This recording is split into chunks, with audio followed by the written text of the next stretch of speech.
This is JCT TV, Bible study for the 21st century.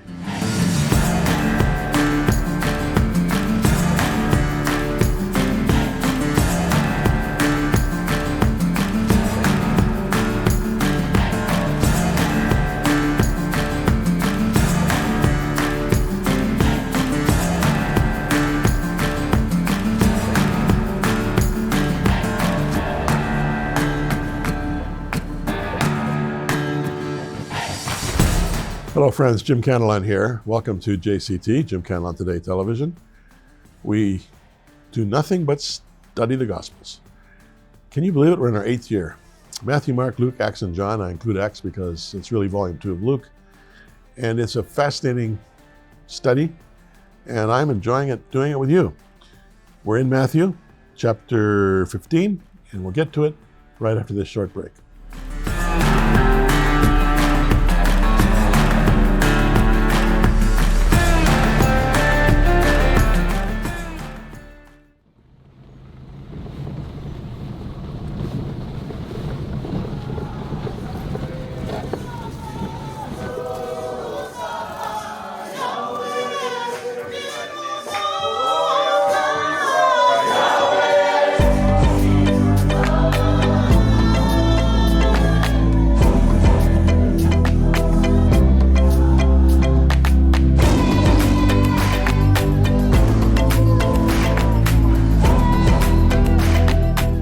I'm here with Teresa Melila at the Home of Mercy, which is an entire compound now that is a real miraculous transformation from what it used to be.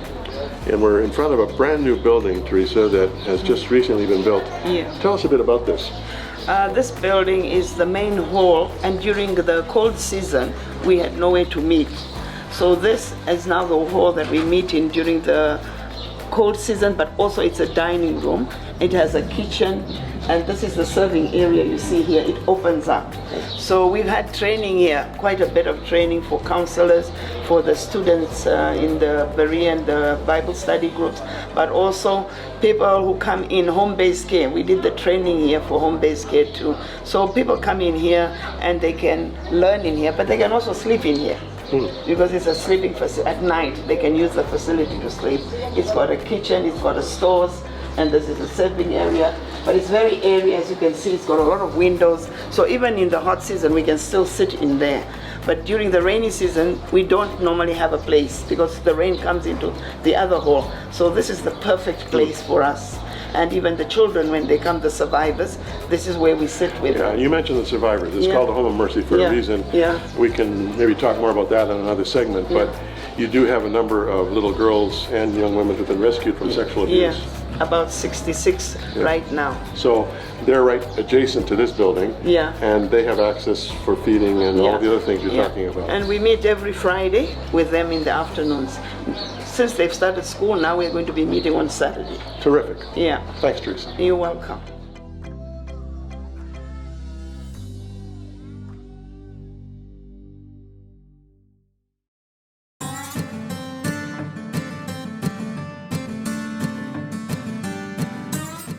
So friends, if you watch JCT on a regular basis, last program I left you hanging. I had read the story of Jesus and the Canaanite woman, but I didn't have time to really follow it through. So as I promised last program, I'm going to follow it through now. But for the sake of just continuity, let's read it again. And remember, Jesus had just come from some controversy down in the lower Galilee with Pharisees about his disciples not being kosher when they ate.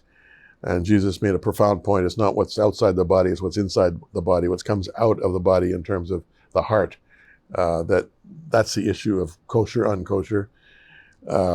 Don't know if the Pharisees got it, but the disciples began to get it.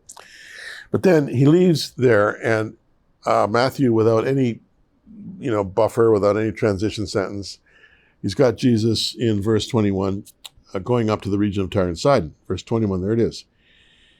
Verse 22, and a Canaanite woman came from that vicinity, came to him crying out, Lord, Son of David, have mercy on me. My daughter is demon-possessed, suffering terribly. Jesus didn't answer a word. So his disciples came to him and urged him, said, send her away, for she keeps crying out after us. He answered, I was sent only to the lost sheep of Israel. The woman came and knelt before him. Lord, help me, she said. He replied, it's not right to take the children's bread and toss it to the dogs. Yes, it is, Lord, she said. Even the dogs eat the crumbs that fall from their master's table. Then Jesus said to her, Woman, you have great faith. Your request is granted. And her daughter was healed at that moment. Now, as I said last time, it's quite likely Jesus was escaping the crowds here. And why wouldn't he? From time to time, he would go up into the mountain just to be away, just to pray, sometimes overnight. But here he wants to spend some time with his disciples in the north. And I think he was a little bit tired of the Pharisees following him and dogging his steps and trying to trip him up at every turn. So he's quite free of that as he goes up to the northern part of the Upper Galilee and then into Tyre and Sidon, which is in southern and sort of west central Lebanon. Lebanon's not a big country. But Jesus' reputation as a healer had preceded him. No sooner had he got to the region of Tyre and Sidon than a Canaanite Gentile woman cried out, Lord, Son of David, have mercy on me. Now, I mentioned to you last program, I'm very familiar with Tyre and Sidon area. I used to broadcast every week. I would drive up to southern Lebanon from Jerusalem. I used to broadcast from a little abandoned customs house that had been made into a humble radio station where we played the gospel on a tape, also taught the gospel, and we did gospel music, country and western music. They love country and western music in that part of the world. Did the weather, news, sports, all that stuff. But the bottom line was just presenting the gospel to southern Lebanon and to northern Israel. Anyway, I know that area very, very well. So here we are in Tyre and Sidon, and it's a Gentile area. Now, this is really important in understanding this passage. This woman is called a Canaanite. She is a Gentile. She's not Jewish, okay?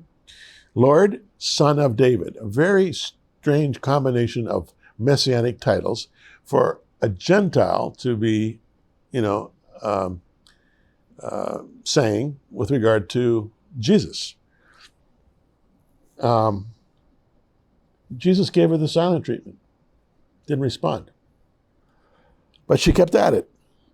Her very afflicted daughter needed to be delivered from some kind of spiritual oppression. And she was so persistent, the disciples urged Jesus just to send her away. Instead, Jesus enters into a fascinating religious/cultural banter with this woman, and it really is a unique exchange. And when you read this without understanding what's going on, it's a little offensive. Jesus was being hard on this woman, calling her a dog. What? First, Jesus says, in her hearing, but not for her sake, rather for the sake of the disciples who are clustered about and listening in on this interchange, I was sent only to the lost sheep of Israel. Now, why would he say that?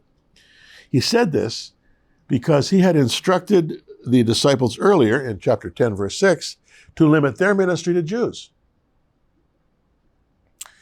The disciples, of course, expected consistency from Jesus, and ministry to Gentiles was not a part of the mission statement. The woman ignores this seeming brush off by kneeling before Jesus and pleading, Lord, help me. Jesus then responds with a cultural proverb. It is not right to take the children's bread and toss it to dogs. Whoa. The disciples would look at each other knowingly, thinking, he's telling her how it is. And the woman would have expected this cultural rejection. She'd been called a dog many times by Jews throughout her lifetime. Gentiles were the offscouring of the earth as far as the Jews were concerned. But her rejoinder is genius. Yes, Lord, it is. Because even the dogs eat the crumbs that fall from their master's table. She was not about to be intimidated by this cultural impasse. Well, Jesus was totally impressed with her great faith, and so he instantly heals her stricken daughter. So, what's going on here? First, this Gentile woman flattered Jesus. She flattered him. This was intentional, by referring to him as both Lord and Son of David, each of which was a messianic title. She had no religious tradition anticipating a Messiah, but her need was so great she didn't care. The Jews apparently called him Lord, those who followed him, so I will too, she thought. Second, Jesus says what both his disciples and the woman would expect to hear. I'm a Jew with ministry to Jews. Go away. I'm here in Gentile territory for a break. Dogs are not my mission. Amen, said the disciples. But he healed the girl anyway, not just because of the mother's great faith, but because he wanted to show his disciples that even though he had sent them out with ethnic, provincial strictures, he himself was not bound. He had come to heal and save both Jew and Gentile. Indeed, he had come to heal the world. The Jew and the Gentile were to eat from the same table in the kingdom of heaven. Little wonder the Pharisees had a hard time with him.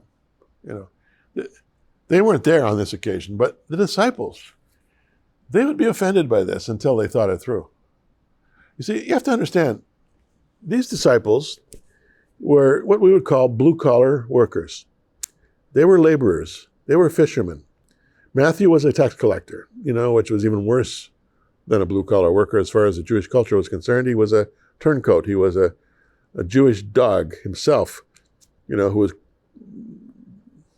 in the employ of the Roman government, who were, imposing taxes on the people.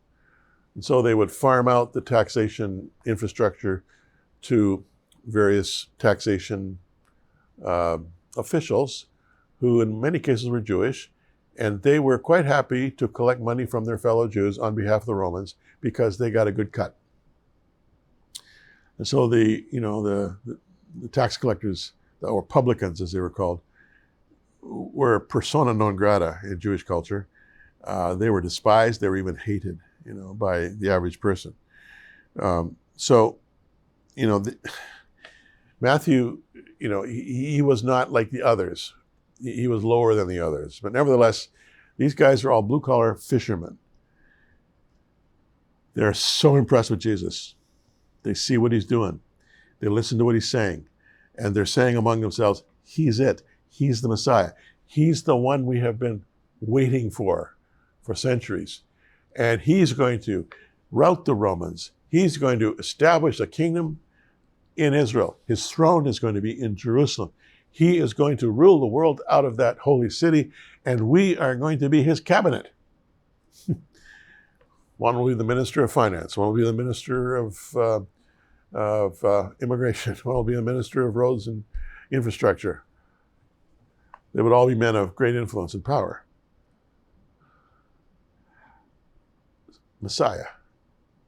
Strange that this Gentile woman is talking Messiah, but she's talking their language. But it's offensive language to the Pharisees, to the established religious order, because they were not prepared to accept that this radical man would be the Savior of the world.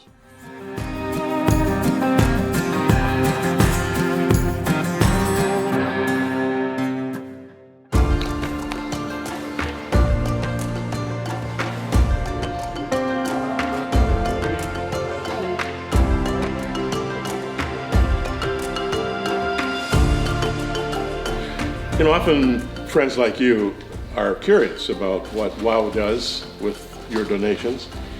And as I've often said on the television program, we are concerned about home-based care, especially for those who are dying, orphans and widows, of which there are tens of thousands over the past 23 years.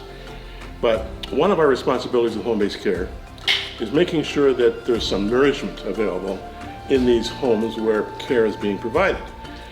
And as some of you may recall, in March of this year, or 2023, there was a major cyclone called Freddy that struck Mozambique and Malawi. And Malawi was badly hit. Infrastructure was wiped out, roads, culverts, outside latrines. But the maize crop was severely damaged to the point where the cost of maize, which is a basic food component for Malawian everyday people, has more than doubled.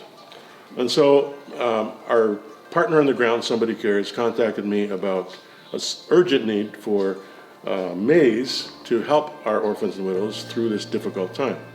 And so with your help, we managed to raise enough for a huge amount of maize here. I think this is about $15,000 worth. We need to double this, at least. And as the Lord speaks to your heart, if you can help us with this, wow, what a difference it will make in, as Jesus called them, the lives of the least of these. So thanks for your consideration.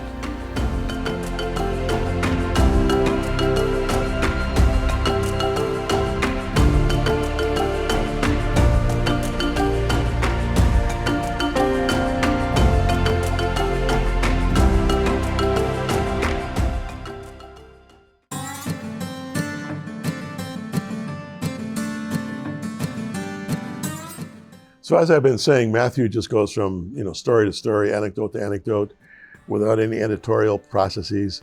It can be a little bit of whiplash for you as you're reading this.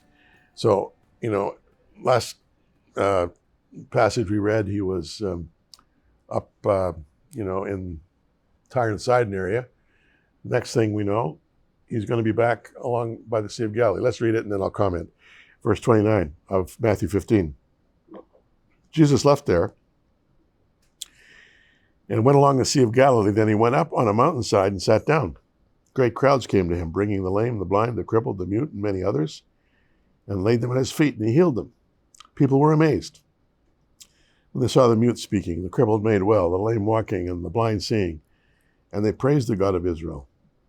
Jesus called his disciples to him and said, I have compassion for these people. They've already been with me 3 days and have had nothing to eat. I do not want to send them away hungry, or they may collapse on the way. His disciples answered, where could we get enough bread in this remote place to feed such a crowd? How many loaves do you have? Jesus asked. 7, they replied, and a few small fish. He told the crowd to sit down on the ground. Then he took the 7 loaves and the fish, and when he'd given thanks, he broke them, gave them to the disciples, and they in turn to the people. And they all ate and were satisfied. Afterward, the disciples picked up 7 basketfuls of broken pieces that were left over.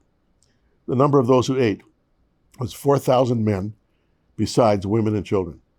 After Jesus had sent the crowd away, he got into the boat and went into the vicinity of Magadan. Now, we've already studied in past programs the feeding of the 5,000. This is another nature miracle, as it's called, where Jesus feeds 4,000 men and who knows, probably just as many women and children in this crowd. So this story out of Tyre and Sidon continues. And what is absolutely fascinating to me here, and I have a hard time getting my mind around it, is that Jesus with the disciples walks back, from the Tyre and Sidon area all the way down to the Sea of Galilee, which is a very long trek. I've talked about this in the past. I know it so well. I used to drive it every week when I was living in Jerusalem and broadcasting from a radio station in southern Lebanon. But these people must have followed him. I mean, that's what we have to assume here. They're all Gentiles. And it could very well be that not only his general reputation as a healer was out, but word got out real quick about what he'd done with that importunate Canaanite woman who just would not let him go until he healed her stricken daughter. 3 days it took them to get down to where we now are reading. And Jesus says, without eating. I mean, they were obviously very, very urgent in their appeals to Jesus for help. And it's also interesting, too, that he's healing the lame and the blind, the sick. They must have had carts pulled by donkeys, to bring these very needy people with them. And, why didn't Jesus heal them up, in the Tyre and Sidon area? I guess because there were so many of them. Well, it could be 8,000, 9,000 here on this occasion. 4,000 men and probably an equal number, if not greater, of women and children. It's a remarkable story. But their healing needs, the people's healing needs, eclipsed their meals. They didn't want to let Jesus go until he healed them. But now they're starting to fade, from a few days of fasting. And as I say, keep in mind that this was a crowd of Gentiles. It's not a crowd of Jews. 4,000 men plus women and children. The Pharisees, of whom there were none, would have been apoplectic to see Jesus and the 12 mingling and eating, ! With these unwashed dogs, as the religious of Israel called them. And they're also eating with unwashed hands. Remember that was a big issue earlier in the chapter? Well, Jesus didn't see ethnic or racial outcasts. He saw needy people made in the image of God. And he was called to save them as much as he was called to Jews. And he had compassion for these people. He wanted to feed them. And it's interesting when you study the Gospels how often compassion in Jesus is catalytic to a saving action. And moved with compassion, moved with compassion. And I've often, been asked by, people who know me and know about the years that I pastored in Jerusalem, and especially those who visited Israel for themselves, and they see, all of the beggars and the pathetic people who are congregated around the entry gates to the old city of Jerusalem, and also as they walk the narrow streets, many times they're sitting there leaning against the walls with their hands out with huge need. What do you do with hundreds, thousands of needy people? Well, I say this, and this has been my practice, and this is just me. This is not necessarily for you, okay? So take it like that. When I'm moved with compassion, I do something. But if I'm not moved with compassion, I move on. I trust, if you will, that visceral instinct that comes from, in my view, the Spirit of God leading me to reach out to someone. Otherwise, by the time, you entered the Jaffa gate and got to the Damascus gate, you'd have nothing left. There's so many needy people. Anyway, it's hard to believe the disciples' short memory. Where can we get enough bread in this remote place to feed such a crowd? And they asked this without embarrassment. Had they forgotten the miraculous feeding of the 5,000? Apparently they had. Just as they would forget about what was about to happen. You see this in chapter 16. It's just shocking when we get to chapter 16. They forget. And even though some time had elapsed, it's beyond comprehension that anyone would ever forget that amazing evening when upwards of 10,000, including women and children, had been fed near the shore of the lake. The first feeding of the 5,000 men. All you can do is shake your head and wonder, were the disciples that dull? Jesus, of course, asked them that very question. Are you that dull? Perhaps the key component in this account is that these Gentiles, even before they were fed, were healed of their diseases. And Matthew says, quote, praise the God of Israel. Praise the God of Israel. Contrast this with the Jewish religious leaders, the Pharisees, who tried to say that Jesus was a super demon. They didn't praise the God of Israel. They condemned Jesus and saw him as the God of Israel's mortal enemy, if you will. If it's possibly be the mortal enemy of God. Not possible. Anyway, the jaundiced Pharisees credit Satan, not the God of Abraham, Isaac, and Jacob, with Jesus' miraculous work. And it seems that the only ones who got it, in terms of who Jesus was, were the untutored, the blue-collar folk, who were just trying to cope with the adversities of life. They came to Jesus unfiltered. All they brought was brokenness. Now, friends, learn something here. There's nothing in the scripture that says that God's love and compassion for us is predicated on our theological knowledge.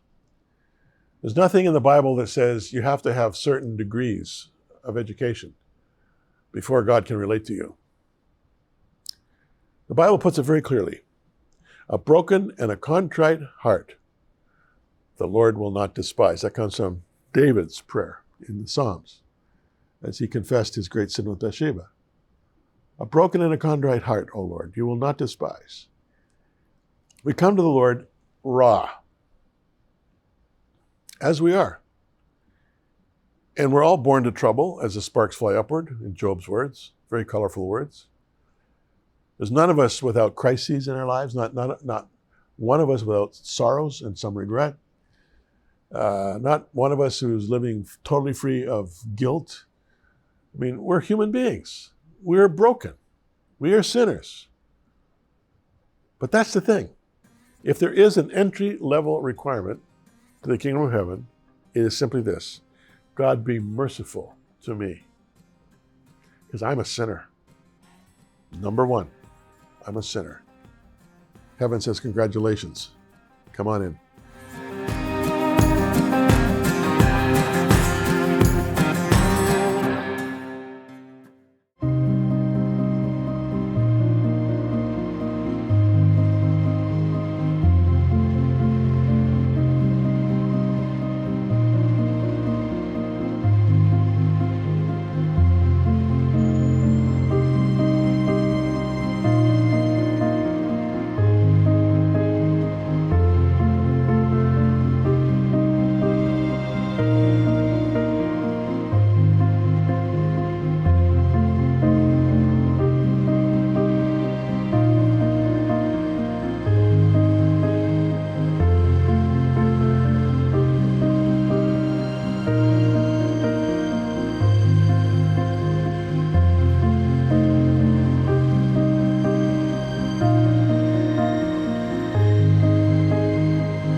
So friends, you don't need a degree.